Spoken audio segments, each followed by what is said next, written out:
नमस्कार दोस्तों। आज हम एक ऐसी मेडिसिन के बारे में बात करेंगे जो हर घर में मौजूद रहती है। वो मेडिसिन है पैरासीटामॉल। पैरासीटामॉल एक बहुत ही ट्रस्टेड मेडिसिन है, लेकिन आपने कभी ये सोचा है कि ये कैसे काम करती है? तो आइए आज हम इसी चीज़ को साइंटिफिकली और आसान भाषा में समझते हैं। उससे पहले अगर आप लोग चैनल पे नए हैं तो चैनल को सब्सक्राइब कर दें, जिससे कि जो फ्यूचर में वीडियो आए वो आप लोगों से मिस ना हो सके। सबसे पहले हम लोग जानेंगे कि पैरासीटामॉल है क्या।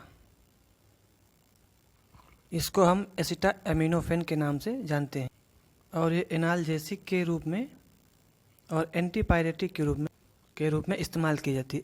एनाल्जेसिक मतलब जो पेन किलर होती हैं, जो पेन को रिड्यूस करती हैं, और एंटीपायरेटिक मतलब जो फीवर को कम करती हैं। और इसकी खास बात यह है कि ये non steroidal anti inflammatory drugs यानी कि नसेड्स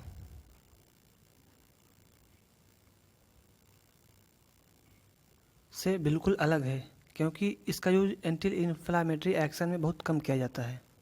अब हम लोग जानेंगे कि पैरासीटामॉल काम कैसे करता है।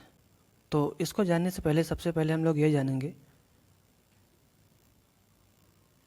कि जो हमारे बॉडी में फीवर या पेन होता है उसका साइंस क्या है, यानी कि दर्द और बुखार हमें क्यों होता है।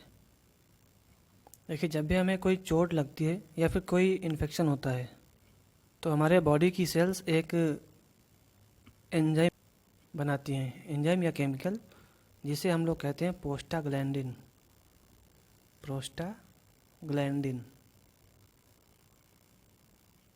और ये प्रोस्टाग्लैंडिन हमारे माइंड को सिग्नल भेजता है कि हमारे बॉडी में कहीं पर चोट या किसी प्रकार का कोई इन्फेक्शन है या फिर कोई इंजरी हुई है, जिसके कारण हमें दर्द होता है और शरीर का टेम्परेचर बढ़ जाता है, यानी कि बुखार आ जाता है। तो ये साइंस होती है फीवर और पेन के पीछे। अब हम लोग जानेंगे कि पैरासीटामॉल काम कैसे करती है। तो जो पैरासीटामॉल होती है ये ख़ास तौर पर हमारे माइंड और स्पाइनल कॉर्ड यानी कि सेंट्रल नर्वस सिस्टम में काम करती है।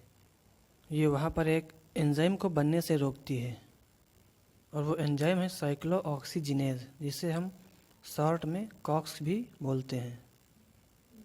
और ये साइक्लोऑक्सीजिनेज का काम क्या होता है? इसका मेन काम होता है कि प्रोस्टाग्लैंडिन बनाने में मदद करता है, यानी कि प्रोस्टाग्लैंडिन के फॉर्मेशन में हेल्प करता है। अब ये पैरासीटामॉल क्या करता है?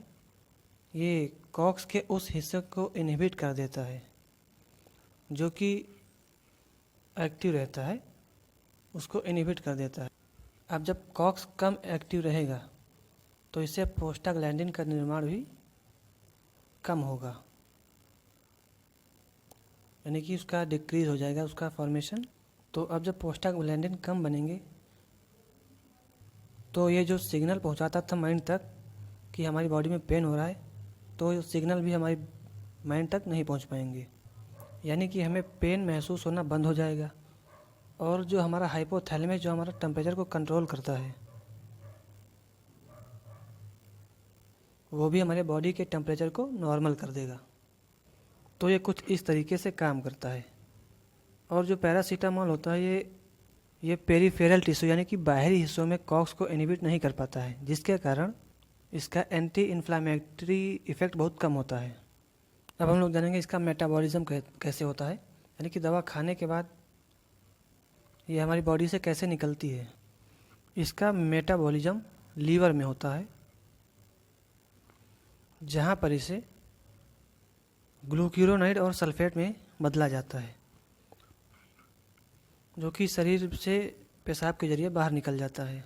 लेकिन ध्यान रखिए, अगर ज़्यादा मात्रा में पैरासीटामॉल का यूज़ करते हैं तो ये लीवर में एक टॉक्सिक मेटाबोलाइट बनता है, जिससे कि लीवर डैमेज हो जाता है, यानी कि हिपैटोटॉक्सिसिटी हो जाती है। इसलिए इसका डोज कंट्रोल बहुत ही ज़रूरी है। एडल्ट्स में इसकी डोज जो है 500 से 1000 mg 6 से 8 घंटे के अंतराल में ले सकते हैं, बट जो है बच्चों में इसकी डोज डॉक्टर से पूछ कर ही लेनी चाहिए।